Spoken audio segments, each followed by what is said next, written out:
오늘부터 성도님들과 수요예배 시간에 함께 나눌 말씀은 빌립보서입니다.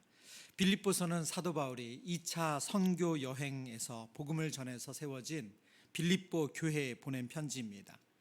빌립보서는 우리에게 바울이 감옥에서 쓴 편지로 알려져 있습니다. 대부분의 신학자들은 로마의 감옥에 투옥되어 있을 때 빌립보서를 썼다고 해석하고 있고요. 일부 신학자들은 그 거리가 상당한 거리이기 때문에 에베소 감옥에서 썼을 수 있다라고 보기도 합니다. 그러나 분명한 것은 그의 몸이 감옥에 갇혀서 자유롭지 않고 그의 손과 발에는 무거운 쇠사슬이 매어 있었다는 것입니다. 그런데 빌립보서를 보면 그가 이 암흑 같은 감옥, 그리고 손에는 무거운 쇠사슬과 발에는 착고가 채워진 상태에서 이런 아름다운 편지를 쓸 수 있었을까?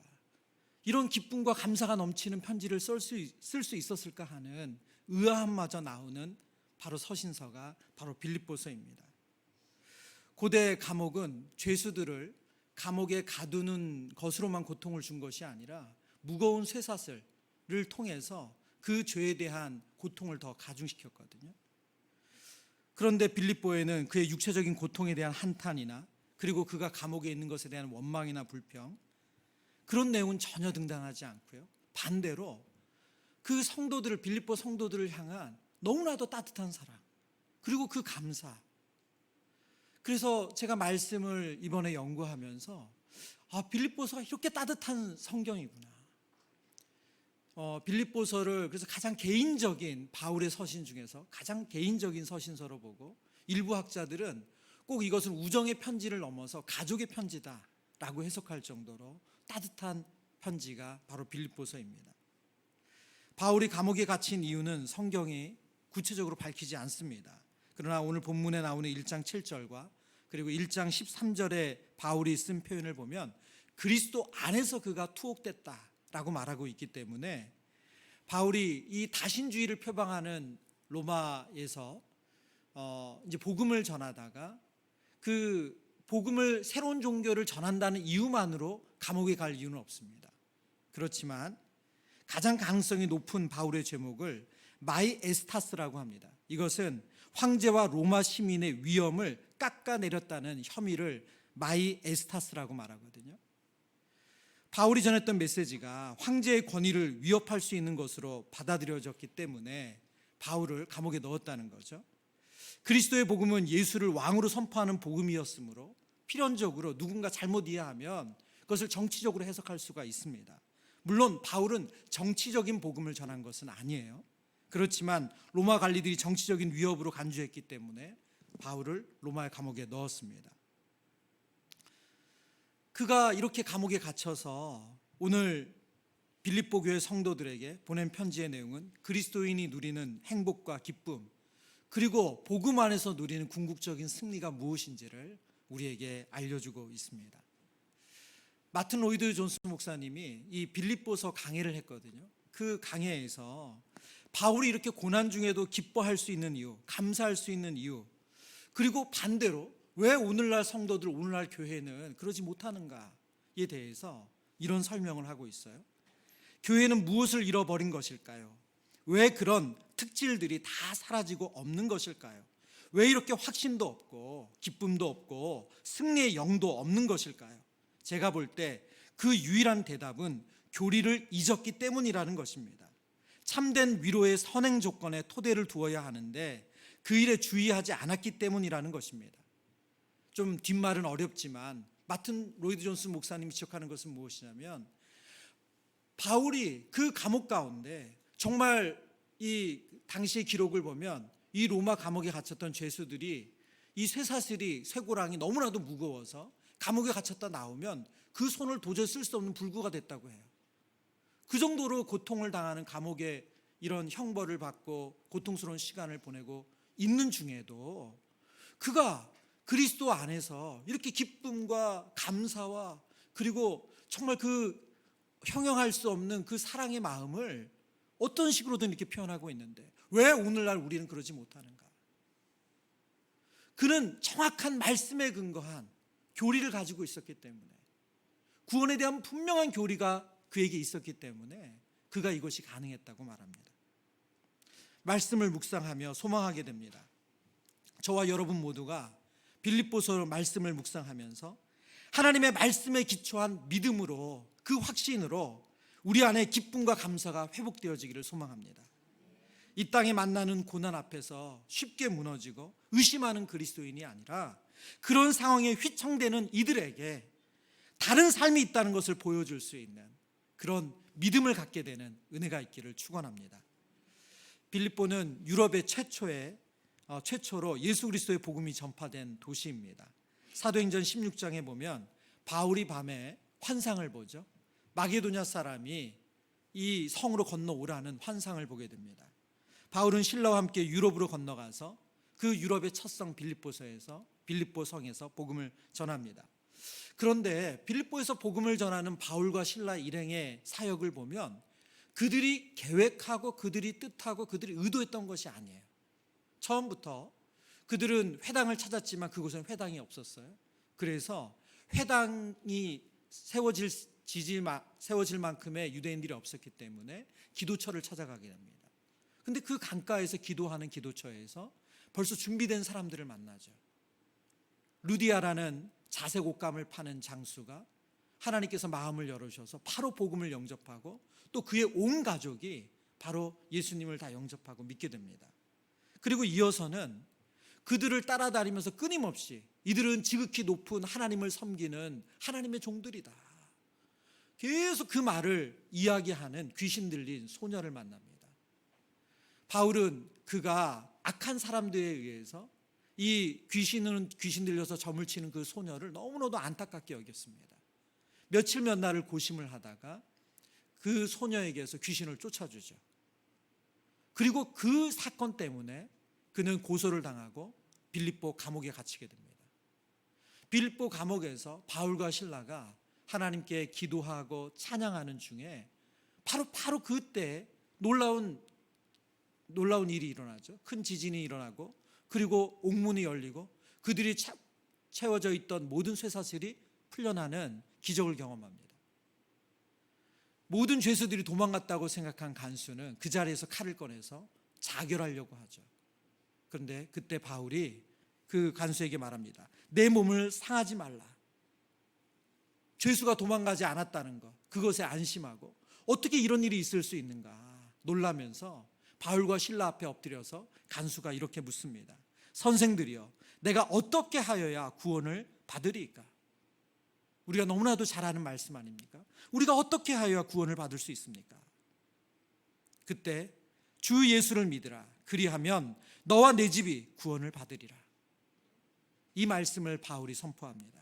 그리고 그 밤에 간수와 온 가족이 예수를 영접하고 세례를 받고 그리고 하나님의 자녀가 됩니다.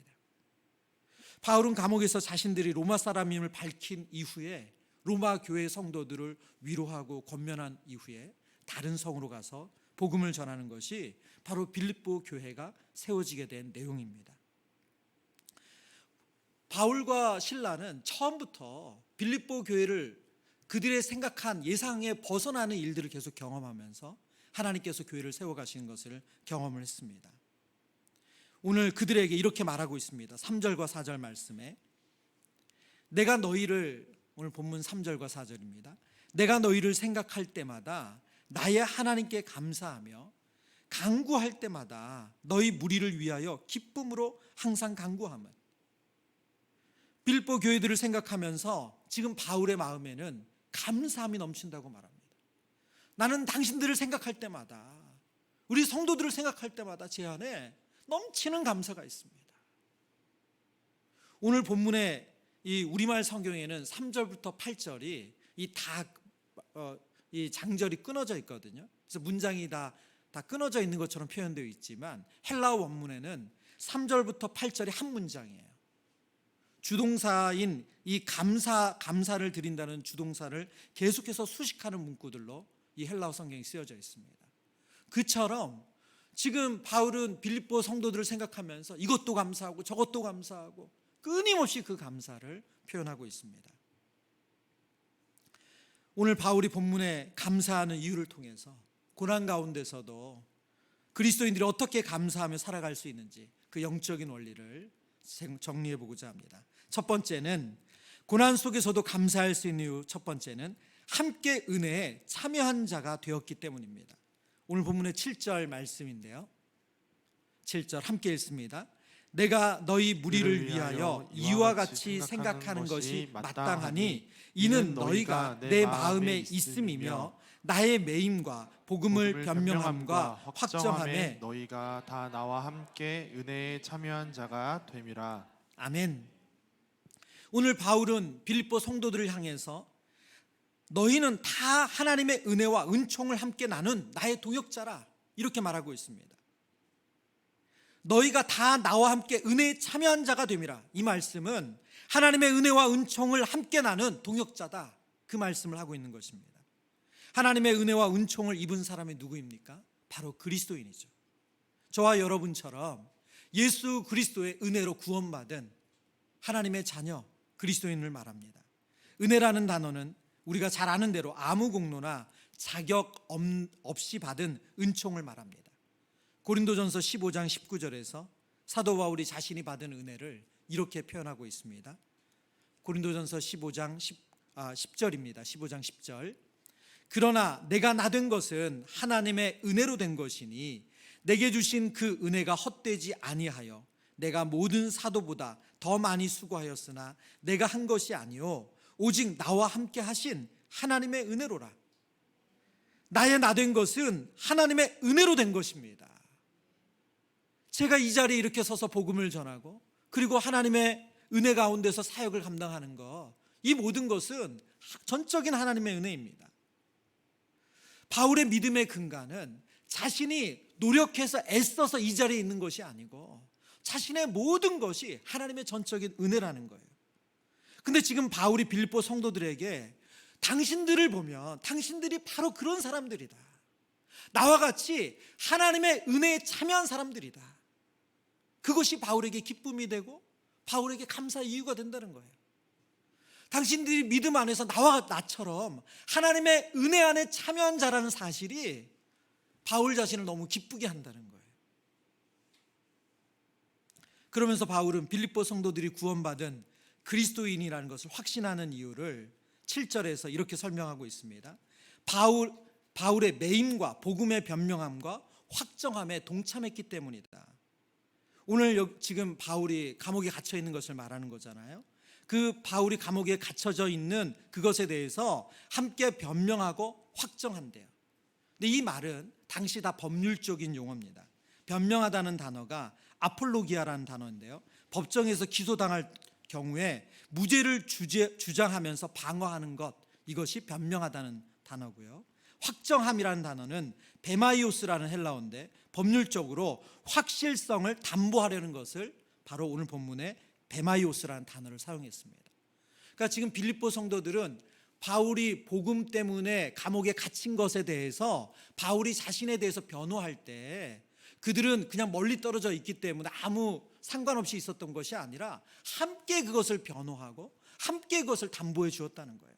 그분은 악한 이유로 정치적인 목적으로 그렇게 말씀을 전한 것이 아니다, 같이 변호하고 같이 그 일을 감당했다는 거예요. 빌립보 성도들이 바울이 감옥에 투옥되어서 복음을 변호하고 입증할 때 함께 참여했다는 것을 오늘 변명함과 확정함이라는 단어로 설명하고 있습니다. 이것을 통해서 바울은 그들이 바로 나와 나처럼 하나님의 은혜로 구원받은 자, 그리스도인이라고 확신하고 있습니다. 여러분, 왜 바울에게 다른 것이 이렇게 바울에게 기쁨이 아니라 그들이 구원받아서 하나님의 자녀가 된 것이 바울에게 이렇게 기쁘고 감사했을까요? 저는 오늘 말씀을 묵상하면서 이것이 우리와 참 다르구나 하는 생각을 했어요. 지금 바울에게 감사한 것은 다른 게 아니라 그들도 나처럼 하나님의 은혜를 입은 그리스도인이라는 사실이 너무너무 기쁘고 감사한 거예요. 왜 그럴까요? 바울의 중심에 다른 게 아니고 자신이 그리스도인이라는 것이 바울에게 가장 큰 그 중심에 있는 거예요. 바울은 세상을 볼 때, 바울은 인생을 볼 때, 바울은 자신의 삶을 볼 때 다른 관점으로 보는 것이 아니고 하나님의 은혜의 관점으로 세상을 해석하고 보기 때문에 똑같이 하나님의 은혜 입은 사람을 만나는 것이, 그리고 그가 전한 복음으로 그들이 은혜 안에 거하는 것이 다른 그 어떤 것보다 기쁨이고 감사라는 거예요. 여러분에게 별로 안 기쁜 것 같은데 근데 제가요, 정말 이것이 오늘 너무나도 새롭게 이 말씀이 다가오면서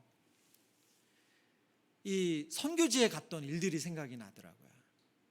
2002년에는 방글라데시아를 갔고요. 그리고 2005년에는 몽골에 이제 선교사님들을 돕는 사역을 하기 위해서 갔고요. 그리고 이제 연도는 잊어버렸는데 2010몇 년경에는 인도네시아를 방문했었어요. 그리고 거기서 뭐 최소 일주일 혹은 2주 정도의 이 복음을 전하는 일들을 했는데 그 현장에서 예배드렸던 것이 생각이 나더라고요. 언어도 다르죠. 문화는 완전히 다르죠. 뭐 피부 색깔도 다르고요. 전혀 뭐 어떻게 뭐 영어가 되는 분들이야 조금 소통을 하지만 전혀 이렇게 의사소통이 되는 게 없어요. 근데 놀라운 것은 그분들이 예수님을 믿어서 함께 찬양하고 기도하는 그 현장에서는 똑같더라고요. 너무 뭐 다른 게 하나도 없어요. 말이 안 통하고 뭐 어떤 게 뭐 음식도 뭐 안 맞고 다른 게 다 달라도 아무 상관이 없어요. 그분들과 제가 하나라는 거, 그리스도 안에서 하나라는 것을 온전히 경험할 수 있습니다. 선교지 방문할 때마다 경험했던 것 같아요. 어떻게 말로 형용할 수가 없어요. 우리 어린아이들이 저희가 준비해간 찬양으로 함께 정말 마음 다해서 찬양하고, 그리고 또 우리 그들의 언어로 어렵게 번역한 말씀을 가지고 하나씩 넘기면서 메시지를 전하고, 그리고 구원 초청을 하고, 그럴 때 그 아이들이 예수님을 영접하겠다고 자리에서 일어나고, 마을 사람들이 함께 와서 또 그 초청을 받아서 예배를 드리고, 어떤 것으로도 표현할 수 없는 기쁨과 감사가 그 복음 전하는 현장에서 있었거든요. 내 안에 계신 예수님이 저분 안에도 있구나. 이것이 감사의 이유고 기쁨의 이유입니다. 지금 바울은 빌립보 성도들을 향해서 그들의 신앙의 모습을 보면서 내 안에 있는 예수 그리스도가 그들 안에 있는 것이 감사의 이유고 기쁨의 이유라고 말합니다. 오늘 본문 1절에 바울이 자신을 소개하면서 이렇게 소개합니다. 오늘 본문 1절 말씀인데요, 그리스도의 예수의 종 바울과 디모데는, 바울은 서신서에서 자신을 그리스도 예수의 종이라고 종종 표현하거든요. 그런데 대부분은 그리스도의 예수의 종 그리고 사도된 나 바울은 이렇게 표현해요. 근데 빌립보서에서는 사도라는 단어를 아예 쓰지 않습니다. 오로지 그리스도 예수의 종이라는 단어로만 자신을 설명해요. 이것이 바울이 빌립보 성도들에게 자신의 정체성으로 소개하는 모습이에요. 나는 완전히 그리스도의 노예입니다. 나는 완전히 그리스도에 속한 사람입니다. 이것이 제게 가장 큰 은혜이고 기쁨입니다. 그리고 빌립보 성도들 안에서 동일한 것을 본다는 거예요. 저와 여러분의 신앙생활이 교회 안에서 또 다락방 안에서 우리 봉사 현장 안에서 우리 성도들 안에 그분 안에 예수님이 계신 것, 그분 안에 하나님이 계신 것이 우리의 기쁨의 이유가 되고 감사의 이유가 되기를 축원합니다. 두 번째, 고난 속에서도 감사할 수 있는 이 두 번째는 동역자들이 있기 때문이라고 말씀하고 있습니다. 5절의 말씀 보면 이렇게 말씀합니다. 너희가 첫날부터 이제까지 복음을 위한 일에 참여하고 있기 때문이라. 바울은 빌립보 성도들에게 감사 이유를 열거하면서 그 이유 중에 하나가 뭐냐, 너희가 첫날부터 이제까지 복음을 위한 일에 참여하고 있기 때문이라. 여기서 참여하다는 단어가 저와 여러분에게 익숙한 코이노니아입니다. 코이노니아. 이 코이노니아 그러면 우리는 친교, 교제라는 단어로 영어로 보면 펠로우십으로 많이 이제 번역하죠. 근데 이 단어의 근본적인 의미는 나눔, 참여, 동참이라는 뜻을 가지고 있습니다. 코이노니아는 단순히 친교나 교제에 그치는 것이 아니라 파트너가 되어서 함께 그 일을 감당한다는 거예요. 그게 코이노니아에 담겨 있는 의미입니다. 빌립보 교회 성도들은 그들이 예수 믿었던 그 첫날부터 바울의 복음을 전하는 일에 코이노니아, 참여하는 자, 동참하는 자가 되었대요. 바울 시대에는 감옥에 갇힌 사람들이 지금은 뭐 현대 감옥은 다 나라에서 밥을 주잖아요. 옷도 제공하고. 그러나 바울 고대의 감옥은 그의 가족들이 그 수발을 다 들어야 돼요. 그의 지인들이 그의 먹을 것부터 다 그 수발을 들어야 됩니다. 그러니까 감옥에 들어간다고 해서 그 혼자 만약 그럴 수 있는 사람이 없다 그러면 거기서 죽어가는 거예요. 빌립보서 4장 18절에 바울이 빌립보 성도들을 향해서 감사를 표현하는 대목 중에 이런 내용이 있습니다. 4장 18절입니다.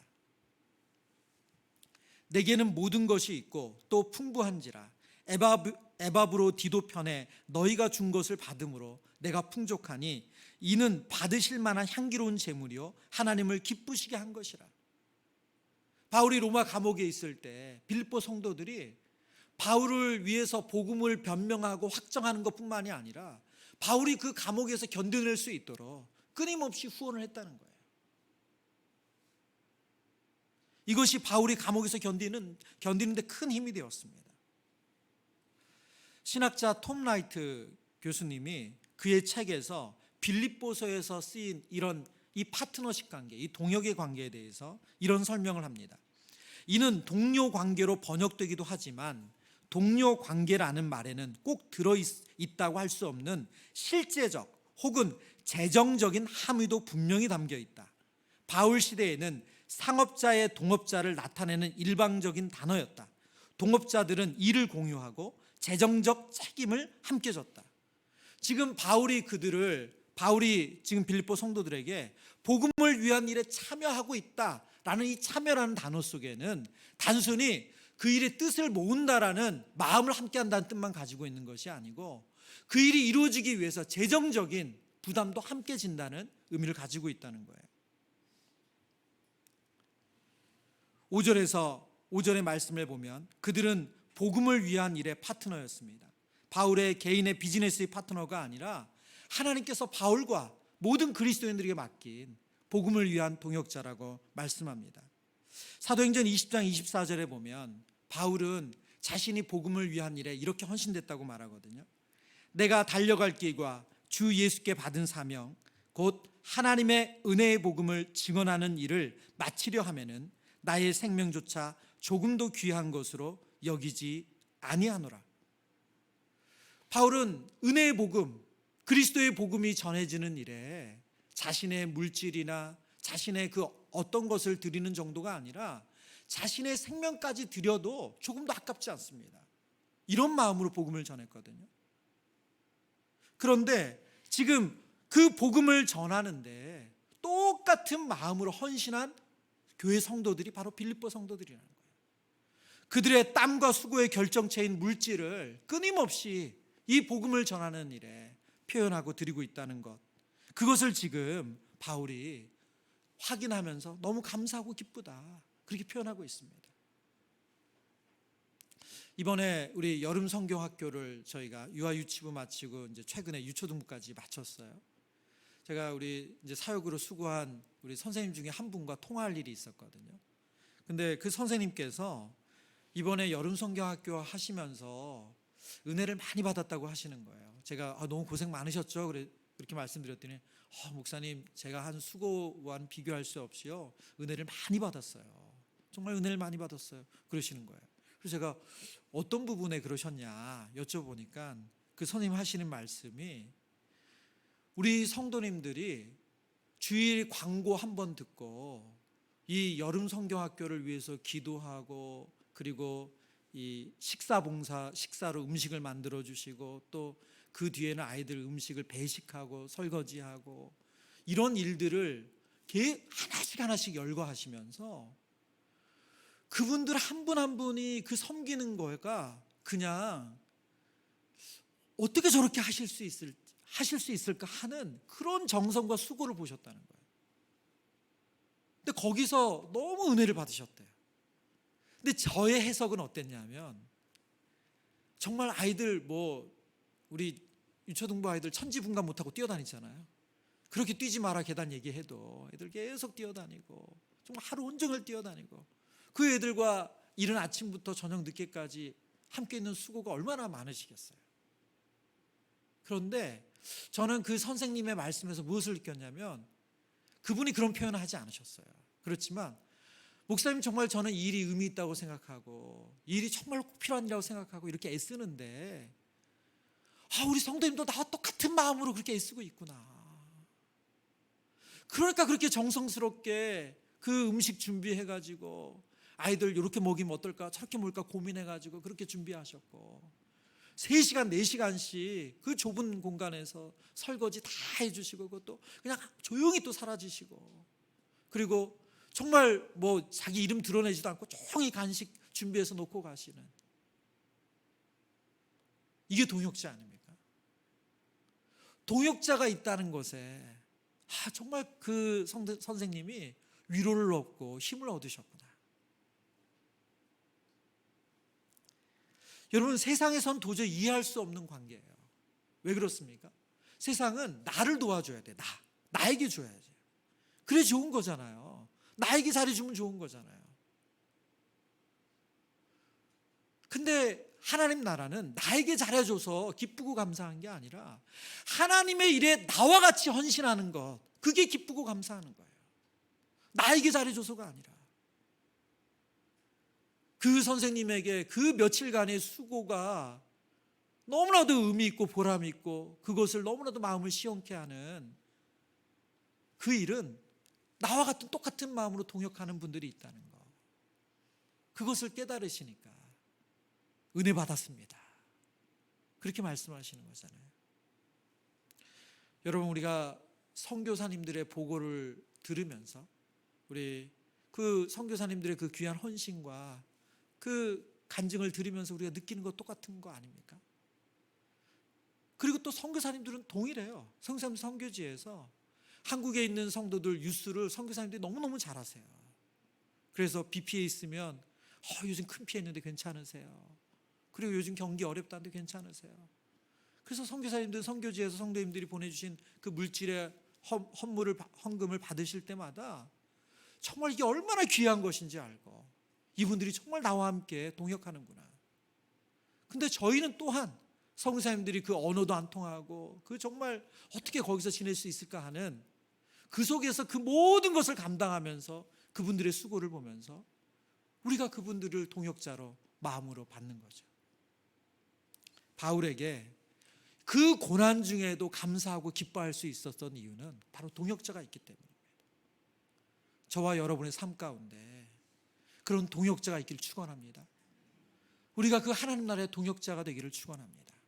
세 번째, 고난 속에서도 감사할 수 있는 이유 세 번째는요, 하나님께서 이 일을 시작하셨고 마무리하실 것이라는 확신입니다.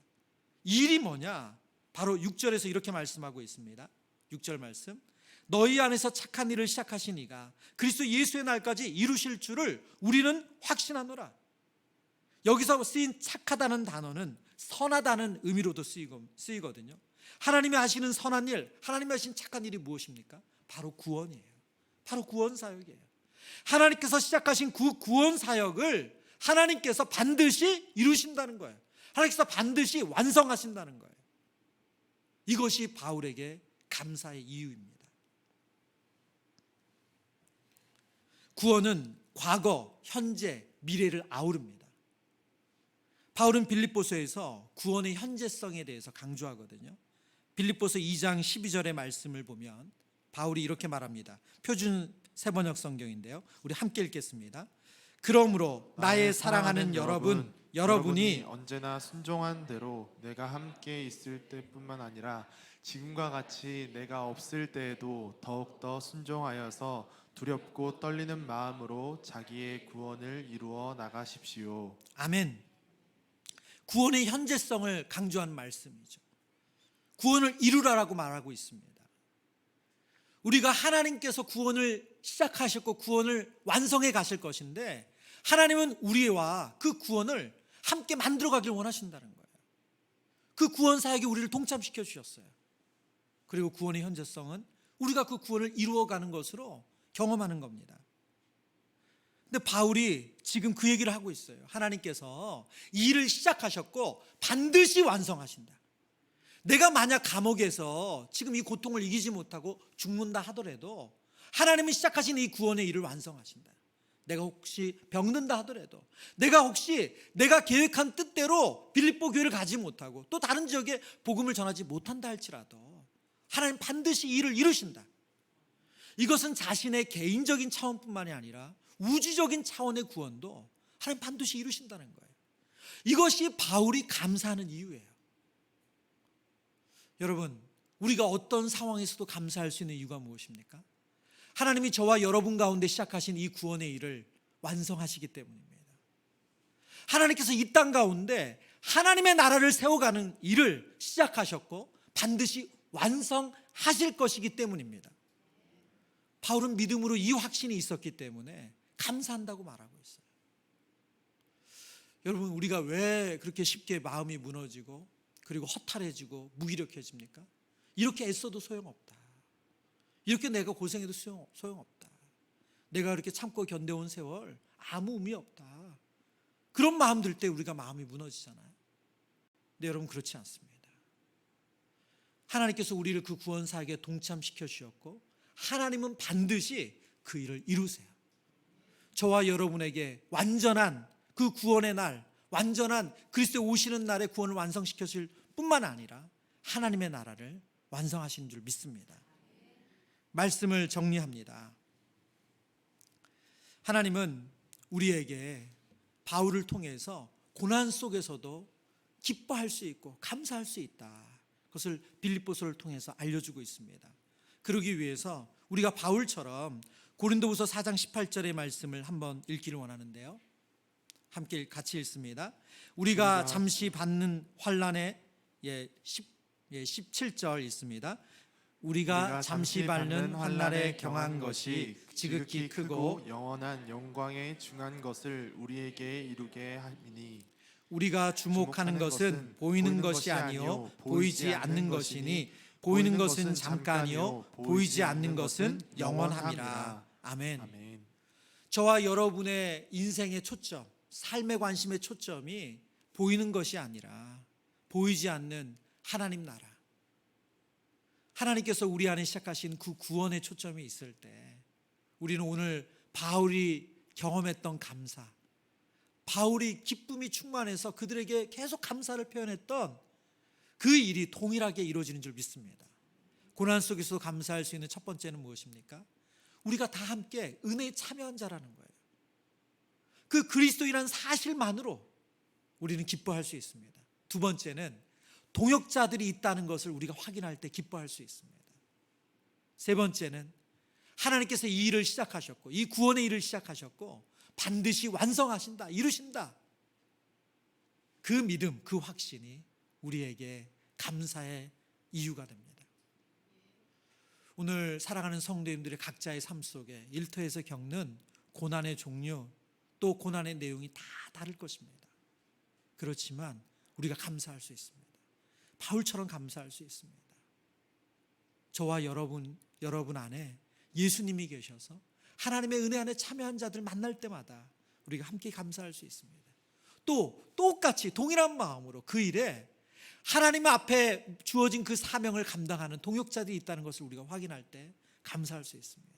그리고 하나님께서 이 일을 완성하실 것이기 때문에 감사할 수 있습니다.